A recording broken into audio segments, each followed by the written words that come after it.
大家好，我是娟子。天气慢慢转凉，白菜也越来越好吃了。今天用它来包饺子，像这样的素馅饺子，你能吃几碗呢？先将白菜根切掉，把白菜叶一片片的掰下来。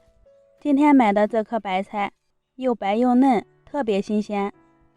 洗净以后切成长条，再剁碎，装入盆里，在里面加一勺盐，搅拌均匀，腌制10分钟，杀杀白菜里面的水分。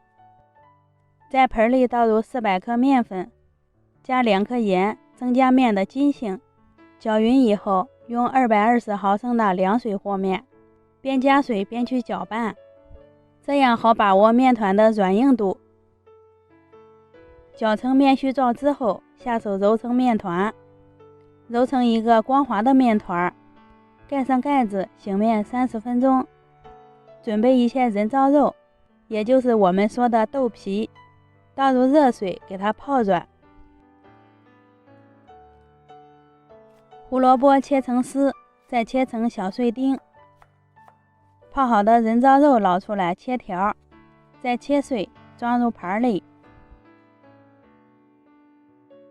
起锅烧油，油热以后倒入胡萝卜和人造肉，炒至胡萝卜断生，加入盐、十三香、麻辣鲜、生抽、蚝油，翻炒均匀就可以关火了。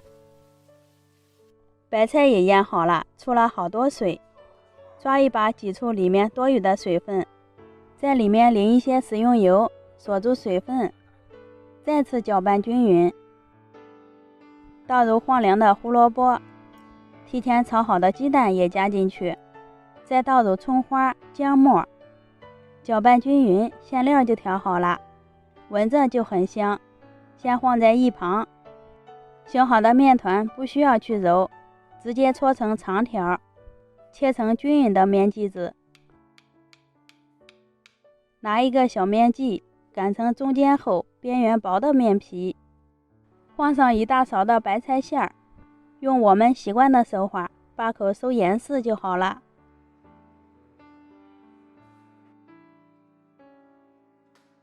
水开以后下入包好的饺子，煮开之后点一次清水，再次煮开，饺子全部糊起来，就可以关火了。装盘就可以美美的开吃了。咱们的白菜馅饺子就做好啦，薄皮大馅儿，白菜脆脆的，有鸡蛋、胡萝卜、人造肉，营养也很丰富，没放肉也好吃。喜欢吃辣的蘸上辣椒油更棒。现在白菜也陆续上市了，喜欢的朋友可以做着吃哦。我们下期见。